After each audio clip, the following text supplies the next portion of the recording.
श्री सद्गुरुदेव भगवान की जय। वृक्ष गवहु नहीं फल भगै, नदी न संचय नीर, परमार्थ के कारण साधुन धरा से। बोलिए बिहारेश्वर महादेव की जय। भारत माता की जय। भारत माता की जय। सत्य सनातन धर्म की जय। सत्य सनातन धर्म की जय। अभी आचार्य जी बोल रहे थे, गुरु लोग तो बहुत मिल जाते हैं, लेकिन संत लोग बहुत कम मिलते हैं। तो संतों की महिमा क्यों है, इस पर थोड़ा हम प्रकाश डालेंगे आज।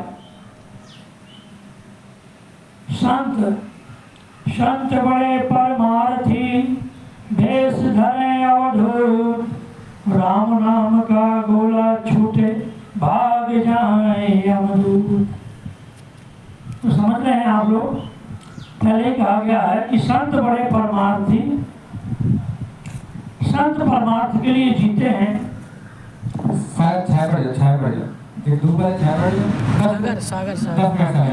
उनका जीवन अपने लिए नहीं होता है, वह हमेशा परमार्थ के लिए, जगत कल्याण के लिए, लोक कल्याण के लिए जीते हैं।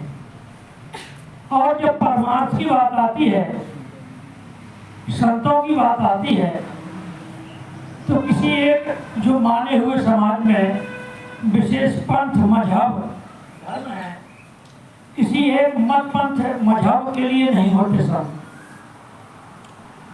संत सभी धर्मों, सभी मत, सभी पंथ, सभी मजहब के लिए होते हैं। किसी व्यक्ति विशेष के लिए संत नहीं होते। संतों की एक खासियत होती है, वे बुरे से बुरे व्यक्ति के साथ भी बुरा नहीं करते, उसका भी भला ही करना चाहते हैं। संतों की यही विशेषता है, इसलिए संतों की पूजा देश में ही नहीं विदेश में भी होती है। आपने नाम सुना हो, एक संत हुए हैं स्वामी विवेकानंद, निश्चित सुना होगा। किसने नाम सुना है? स्वामी विवेकानंद जी का कोई नाम जानता है, जो उनका वास्तविक नाम क्या है?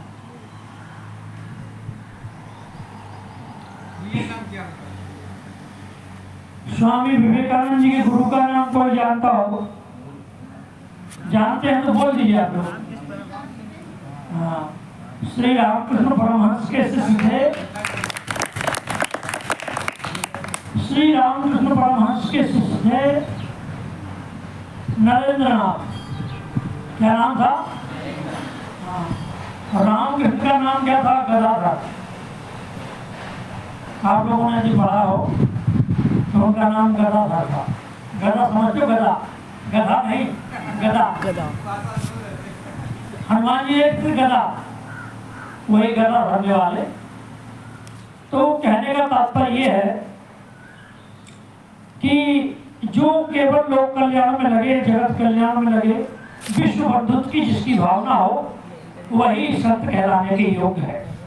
इसलिए यदि आपने कभी विवेकानंद का नाम सुना हो, विवेकानंद जी की पुस्तकों का अध्ययन किया हो, या विवेकानंद जी का चित्र लिखा हो, तो वहाँ लिखा रहता है अक्सर वसुधैव कुटुंबकम, मतलब पूरा विश्व ही मेरा परिवार है, मेरा पूरा विश्व ही मेरा कुटुंब है।